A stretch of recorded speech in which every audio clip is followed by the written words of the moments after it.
name is Connor Gilbert. I'm the Digital Marketing Manager at UO. Welcome to the podcast produced by the University of Olivet. This show is designed to complement the Winter 2025 Shipherd's Record and President's Annual Report. Today, I have the awesome opportunity to speak with Karlie McManaman, forensic scientist and alumna of the University of Olivet. If you haven't already, please go read Karlie's article in Shipherd's Record. Karlie, it's great to talk to you today. Can we start by you just giving us a little bit of information about yourself? Sure. Like you said, my name is Karlie McManaman. I am currently a supervisor in the seized drug unit at the Michigan State Police Forensics Lab. I've been there for a little over 2 years. Prior to that, I was in Georgia for 10 years, and all of that was following my education here at Olivet College back in the day. Yeah. I was a biology and chemistry dual major here, and then I went on to Michigan State University for my master's degree in forensics. Awesome. Just kind of stuck with the whole forensic career as soon as I got out of Olivet. How did you know you wanted to get into that field? I really didn't. I started my education here, and really my whole life just thought I wanted to go into medicine. So I was pre-med in biology the whole time I was here. In my senior year, just kind of flipped, started studying for the MCAT and knew my heart was just not in it. It's not really anything I wanted to continue to do. And I had some friends in law enforcement who kind of introduced me to forensics. Yeah. And I just switched it up my senior year and started looking at master's programs for forensics, and to give myself a little more time. I knew I wasn't quite ready to commit to it yet, but wanted to pursue that a little bit more. So I'm just curious, what sparked your interest in getting into STEM fields? I always loved science. Yep. From elementary school, those were my favorite classes. I specifically remember doodling I Heart Science on my notebooks in elementary school. It was just something I always knew I wanted to go into. Yeah. Forensics was new to me. I did watch all the TV shows and just never really saw that as a career option for whatever reason. Right. But yeah, I guess just getting introduced to forensics later in my education here at Olivet and meeting some people in law enforcement, kind of matching those two things together is really what sparked specifically into forensics. Yeah, so I'm curious, what was it like pursuing a STEM major at both the undergraduate and graduate level? It's not easy. Right. Science classes are never easy, but it's fun. Mm-hmm. It's a lot of fun. Specifically at Michigan State, the forensics program there was very unique in that we were kind of merged into some of the PhD chemistry classes. So I would be sitting alongside PhD students who I felt knew way more than I did in the chemistry courses I was in. So there was no skipping class or falling asleep or partying too hard the night before. You had to stay awake to survive, but it was fun and it was worth it. Cool. So from the outside perspective, forensic science seems like such a cool field, and I'm sure that people really want to know, what's your day-to-day like working in the forensic science field? It's not like you see on TV. No? Okay. It's different every day, and I do really love it. On TV, you see characters who can play every role. Sure. They can run DNA tests, they can run drug tests, they can do toxicology reports, they do everything, and it's very compartmentalized in the actual lab. And so I'm specifically in the drug unit, and we test the actual drug samples that come into the lab, physical drugs, and our toxicology unit even is separate from that. So testing the blood and urine from someone who may have been on drugs is a totally separate discipline from what I work in. Sure. Day-to-day in the drug unit is always different for that reason. I say we're better than tox because we don't have to just test blood and urine every day. It's always different. Right. We never know what we're going to get.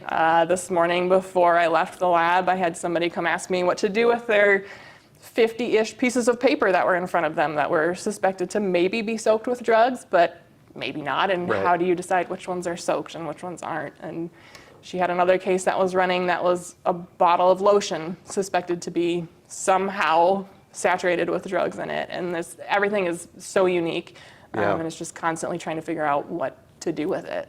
Absolutely. So what are some challenges you face in such a high-stakes job like working in a drug unit? We have to keep in mind that everything we do is going to affect someone's life. Right. And that's critical. There's no room for mistakes. And we have to double and triple check everything we do. The drug unit specifically has to deal with drugs that are changing, which sounds crazy.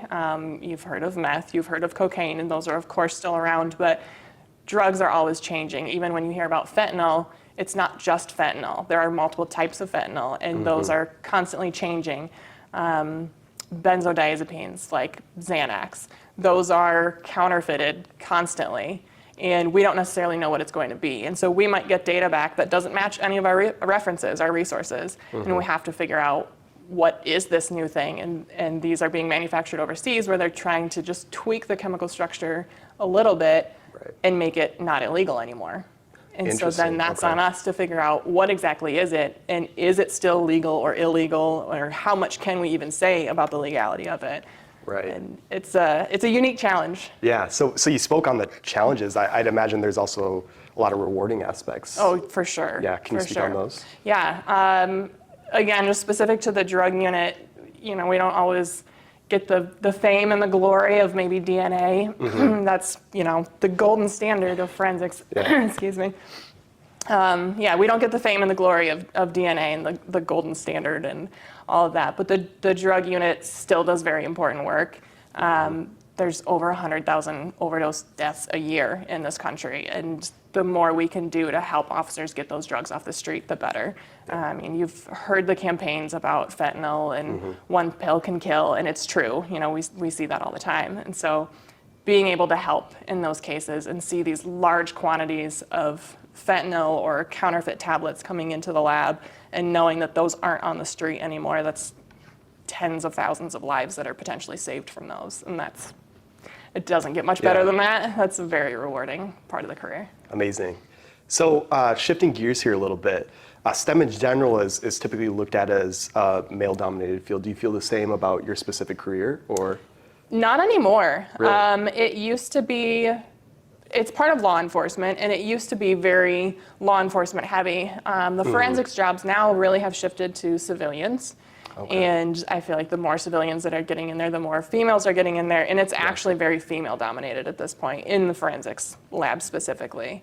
Awesome. It's made quite a shift over the last few years. Really cool. Do you have any mentors that helped you along the way when you were starting out? All the way along the way. Yeah, Absolutely. I've always needed a little nudging, and I've been fortunate to have very strong female examples throughout my career. I've worked with and for many very strong, confident women that have helped me pursue different areas of the job that I may not have gone for on my own. They've encouraged me to go for promotions that I might not have gone for. Even all the way back to when I was here at Olivet, I was a chemistry minor, and my senior year, Suzanne Lewis encouraged me to switch it up and take a couple extra classes and make it a major, and now here I am 15-ish years later as a chemist. And so it's kind of just having those women to open my eyes to the opportunities has really helped me. Do you feel that changing it to a major kind of changed your trajectory, or? Yeah, it did. Yeah. It did. When I went to Michigan State, at that time, it was split into different disciplines, and I had to choose whether I wanted to go into biology, chemistry, or anthropology. And I was qualified to go into both biology and chemistry, but I had to pick. And it's not like on TV where you get to do all of those things. I was like, what do you mean I have to pick one? And I was able to pick at that point just based on some of the research projects that they were doing. The chemistry sounded more interesting to me. And that would not have been an opportunity that I would have had if I had not switched to a major that last year here at Olivet. Amazing. That's crazy how that works, right? It really completely flipped, yes. So now flash forward to today. You're a supervisor. Can you speak to what it's like leading and inspiring your team on a day-to-day basis and what that's like? Yeah. I really try to just get in there with them. I don't ask my team to do anything that I wouldn't do. And really just creating an open environment where they know they can come to me with whatever they need. And that's really helped kind of change the atmosphere of the unit that I'm in now, is that it's just, we're all very comfortable talking to each other. It's very open. They know that if something comes up and they bring it to me, I'll address it right away. If a particularly nasty or challenging case comes in, I'll either help them through it or I'll take it myself, because I don't want to put any more on them than what I'm willing to do. Throughout my career, I've been in various positions. One of them in Georgia, it's called a technical leader, and I oversee the training of new students, sorry. I oversee the training of new staff as well as current staff, and kind of just see all those new employees from day one until they're signed off to actually work casework on their own. And that's all about leading by example. That's showing them from scratch how to work a case. You get the basics of chemistry in college, and then you have to actually apply it to drugs, which you're not working on in college. Right. And so there's a lot of just kind of leading by example, and that's really where I try to focus, is showing them the ropes and helping them through as much as I can. Yeah, I imagine the step from working in a school setting to in the real world is quite different. It is, it really yeah. is. So speaking to that demographic, to the students that are currently in school and looking to pursue a career in STEM, what advice would you give to them? Stick with it. Yeah. It's worth it. There are so many career opportunities in STEM. Don't limit yourself too much. I think it's fantastic that there are forensics programs and minors that go along with these degrees. But really, especially in forensics, all you need is a science degree. You don't have to have a forensics degree. You don't have to have any criminal justice background at all. And keeping it very broad opens up a lot of opportunities for you. So if you think you want to go into forensics or something else very specific, if those jobs aren't open when you start looking, having a general chemistry or any kind of STEM degree can open a lot of doors for you to get you in, get that lab experience, and then help you move into the career you want a few years later. Yeah. Would you say that there's a high demand for people with a STEM background or even forensic science background? Oh, currently? yeah. There's definite demand for STEM jobs. Yeah. Forensics is very competitive. Okay. And it takes a lot of experience to get in there. Some states more than others. It really depends on, the state's backlog situation and legal changes. When I was hired in Georgia, they were trying to hire 18 new chemists in the drug unit all at once because of a legal change. And Really? They just anticipated that much more work out of the changes that were happening in the law, and that can happen at any point. So just because there are no opportunities today doesn't mean there won't be a year from now. What do you think can be done to encourage more students to consider STEM or forensics today? I think it's super cliche, but seeing all these shows on TV really just sparks people's interest from a very young age. Right. And that wasn't specifically what caught my eye, but I was still watching all of these shows and I was still aware of forensics as a field. But just seeing girls in the field on TV and little cartoons that my kids are watching now, you can see all these STEM careers are out there. Yeah. And I think just the more exposure that kids and students as they get older have to those careers, the better. Are there any misconceptions about working in forensic science that you need to clear up? You have the opportunity right now, all these cameras. Yeah, all of it. Okay. All of it. Nothing you see on TV is true. I'm here in a blazer today. This is not my daily attire. It's not as fast as you see on TV. It's not as black and white. We don't get a printout that says this person did it, go arrest them.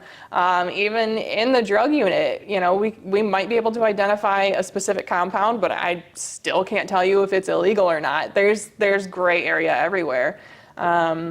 And I already touched on it a little bit, but it's very compartmentalized and we're all working in different disciplines. Even though I have a bachelor's degree in biology, I cannot go work a case in the biology unit. Sure. I have no idea what they do in DNA. It's totally different. So you're telling me you don't just take a sample and run it through the computer and it's like that? To an extent. Okay, fair some enough. of it. Yeah. Some of it Okay. to an extent. And there's times we can put something under the microscope and see pretty colorful, crystals appear, and that really is part of it, and that's the fun stuff. Cool. But it's a lot more complicated than that. Yeah. Well, awesome. This has been a great interview with you, and I'm so glad you were able to make the time to do this with us today. Is there any closing remarks, key statements that you want to put out there for someone interested in STEM or even forensic science? Stick with it. Okay. It's an absolutely rewarding and very fun career. If you want to pursue a career in STEM, you can.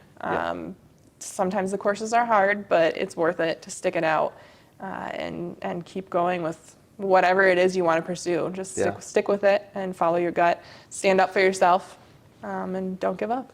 Amazing. Well, thank you so much. Yeah, thank like you. I said, it's been great talking with you today. This will conclude this episode. Be sure to read and listen to all the other podcasts, and be sure to read Karlie's article on Shipherd's Record. Thank you for having listened, guys, and have a great day.